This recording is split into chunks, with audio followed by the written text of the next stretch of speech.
Welcome to A Poor Millionaire with your host, Curtis. Today we're going to talk about 10 reasons why I am poor. This is reason number 5.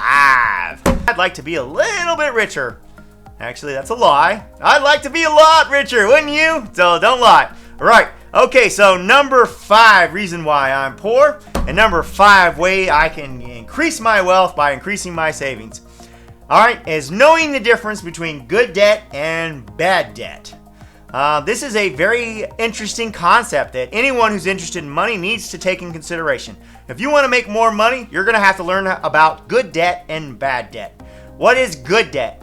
Good debt is debt on let's say real estate. Real estate, my perfect example. Real estate, if you own a house and you have debt on that house and you're renting that house, that is good debt. That is debt that's making you money. That is debt that is being paid for by someone else. That is probably the best way to think about it. Good debt is paid for by someone else.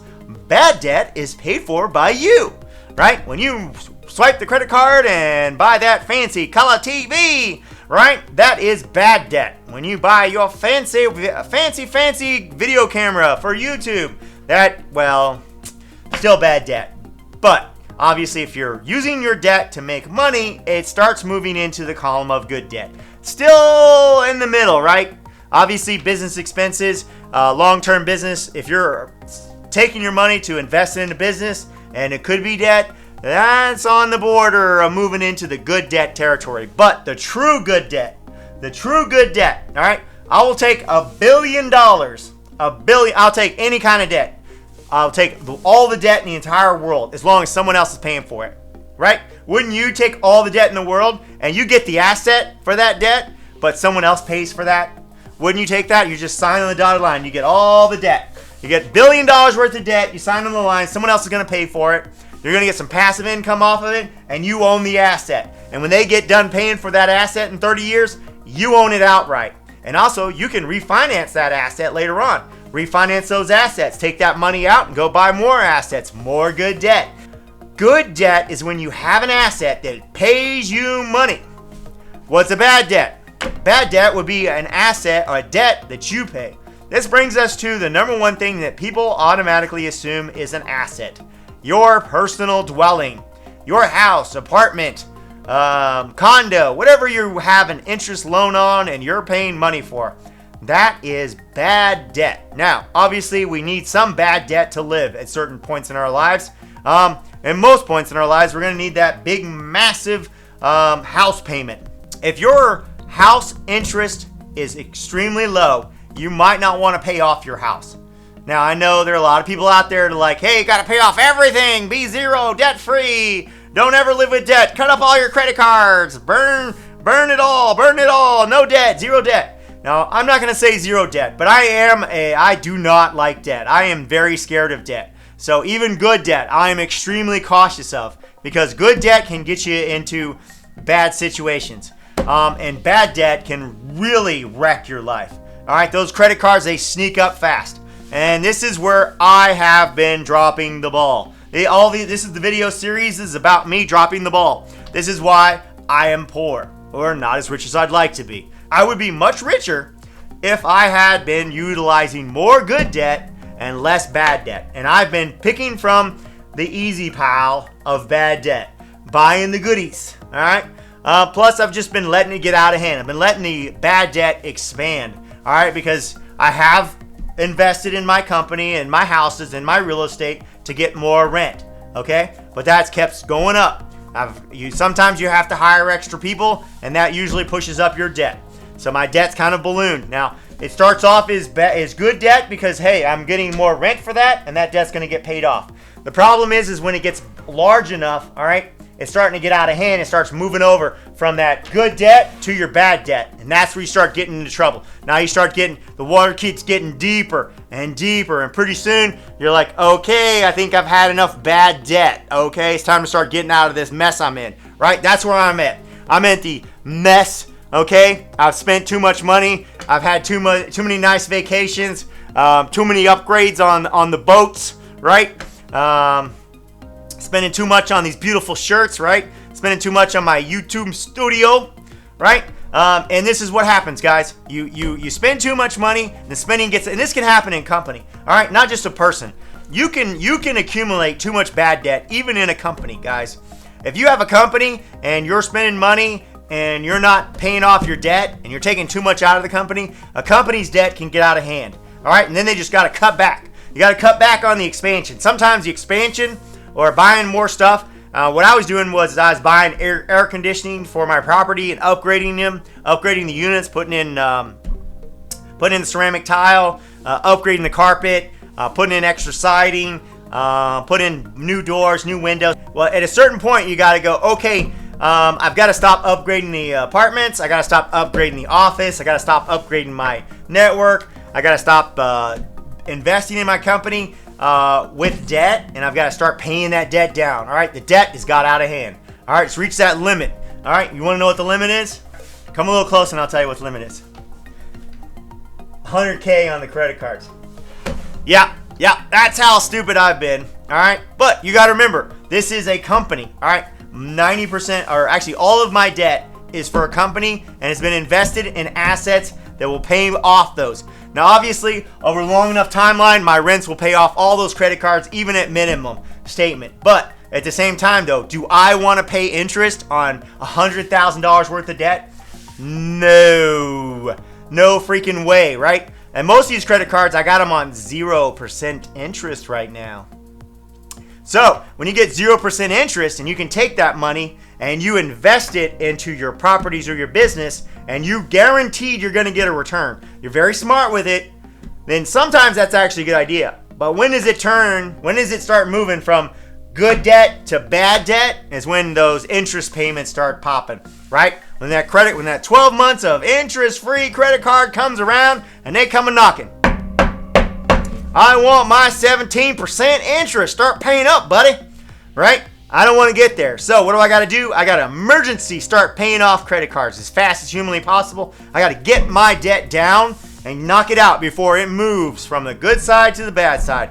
Obviously, if this was on a real estate property that a renter was paying for exactly with a very low interest rate because it's a real estate loan, that would be considered good debt. And I would probably just hold on to that. I'm not going to be paying off long-term debt because you even might want to refinance. Because you refinance on those long-term debts, you can take that money out of that property tax-free and then reinvest it in another real estate.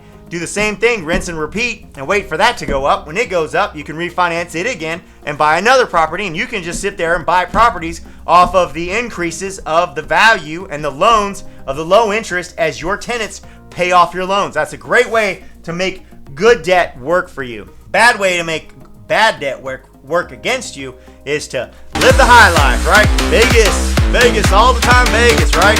Let's get some bottle service. Let's get some dancing girls. Let's start buying the fancy cars, right?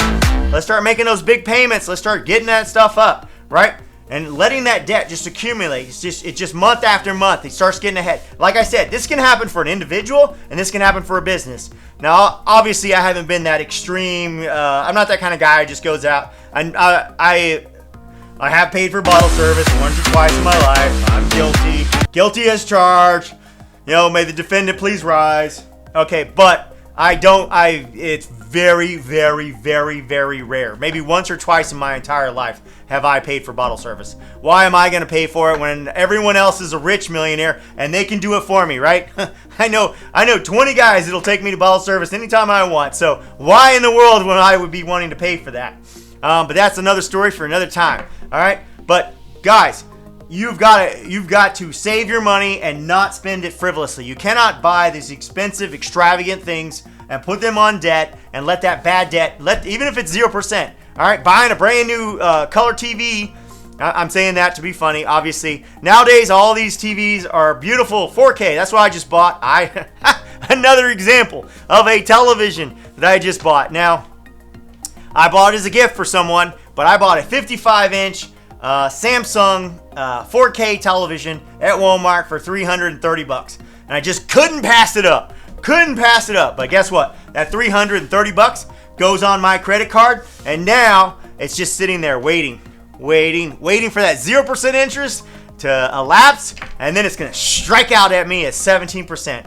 if I don't get in there and pay it off. It's time to start paying down the debt, right? Like I said, company, if you're a company, you're running a company, you got to manage your debt. Manage your debt. Make sure you have a good debt is okay. All right, you can have as much good debt as possible. Good debt is assets that are paying for themselves, that bring in money. Bad debt is just any old debt that's sitting there, it's got interest on it, and it's accumulating, and you don't have it under control. You're not paying it down. You're not controlling those interest payments. You're not moving that 17% to another 0% credit card. That's always an option. You're managing your debt to try to move it from bad debt to good debt, or get it paid off, guys. Get it paid off. Obviously, your house is bad debt.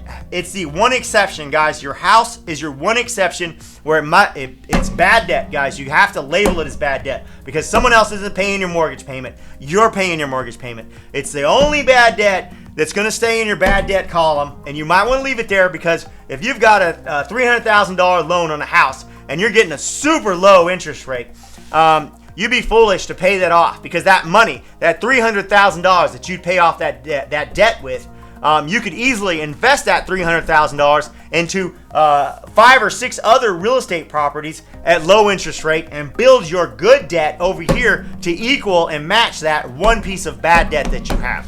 All right, so I know you got the Dave Ramseys out there going, oh, we got to pay off everything. Pay off. My recommendation is you pay off all your debt. Now, my recommendation is you control and manage your debt and you label things for what they are. Good debt is debt where people pay you money. Bad debt is anything you have to pay on yourself. All right, and is also headed towards any interest rate that's above 5% right now.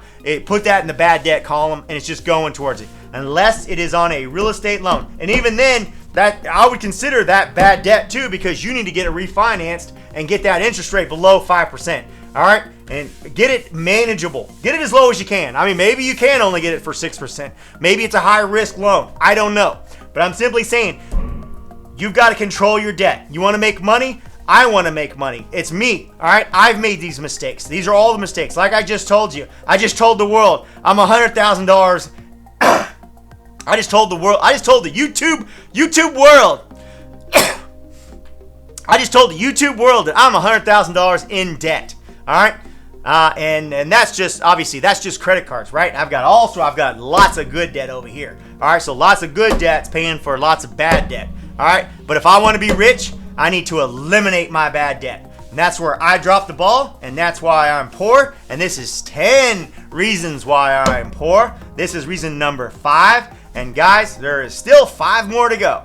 I appreciate you tuning in and listening to this, and I hope I've explained everything. If I've missed anything, please leave a comment, or if you disagree with anything that I've said, please leave a comment, explain to me. I'll be happy to listen. And if I'm wrong, I will do a rebuttal video. But I don't know. I think I'm right. If you enjoyed my video tonight, please like and subscribe. I need all the YouTube subscriptions I can get right now so I can get monetized. This is a video, and if you're watching this after I've been monetized, well, thank you for watching the video, and still subscribe and still like the video for the YouTube algorithm so that I can get more people to see my videos. I really appreciate you guys watching the video. I hope you guys are all making money in the future. I hope you're saving money to make money, and I hope you're making money to make money. I hope you guys all have great success, and I'll see you in the next video.